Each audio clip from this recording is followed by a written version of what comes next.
This is CNN.com with James Hattori. Running a small business is no game, especially if you want to put it on the internet. Just ask Ken Gavranovic of Interland, one of several major companies that hosts websites for small businesses. He showed Natalie Pavelski some tools to tackle the world of e-commerce.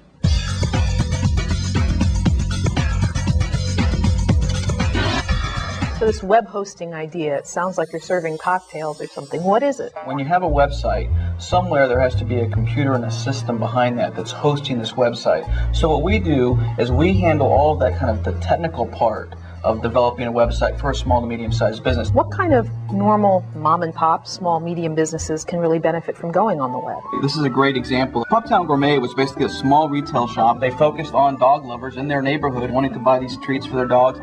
Here's an example. Picasso's peanut barkers. Add it to the shopping cart, order all kinds of treats specially made by a gourmet for your dog. So here's a small to medium-sized business that was only doing $30,000, $40,000 a month in revenues, and now they've built their business into $100,000, $200,000 a month just by simply putting these great specialty products on the web.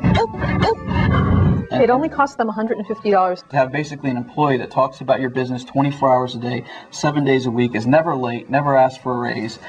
That's a great thing, and that's what a website does for you. For a site like this, is it a case of if you build it, they will come, or do you have to do something if you're a small business to steer people to your site? If you build it, they will not come. But if you build a good website and have a good product, just like a traditional brick and mortar business, then over time you're going to get more and more people come back and they're going to tell their friends.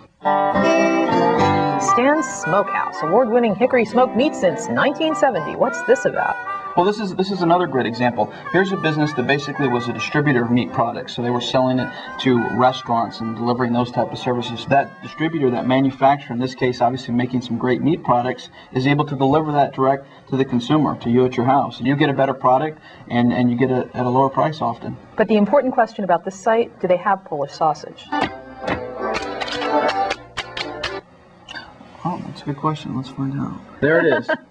Polish sausage ready to go. So I've got my business, you've sold me, I know I want to take it online. How do I even start? This is one of the reasons I think that many small and medium-sized businesses haven't got a website. When they think, where do I start? How do I get someone to design my website? What about security? Can someone steal my customer information? We focus on what's called outsourcing. So we go and we make the huge investment in a state-of-the-art data center and state-of-the-art security systems and firewall systems. All you have to do is simply pick up the phone and call Interland or another service provider and say, hey, I have my business, I make gourmet food for dogs.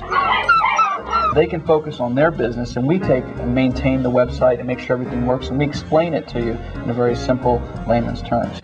The last couple years, we've seen so many of the big, famous internet-based businesses, the Amazon.coms and the eToys, run into trouble. Why would a small business take that kind of risk? Well, see, that's the great thing. If you look at what's actually happened is the eToys, a business created on the internet. Everybody said that's going to be the greatest thing. And then you look, who's actually there? Toys R Us, the traditional brick and mortar.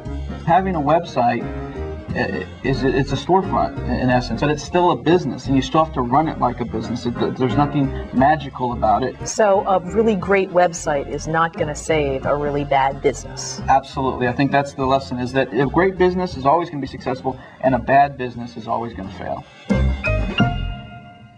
If you missed some of that information, you can find it on our website at cnn.com/thedot.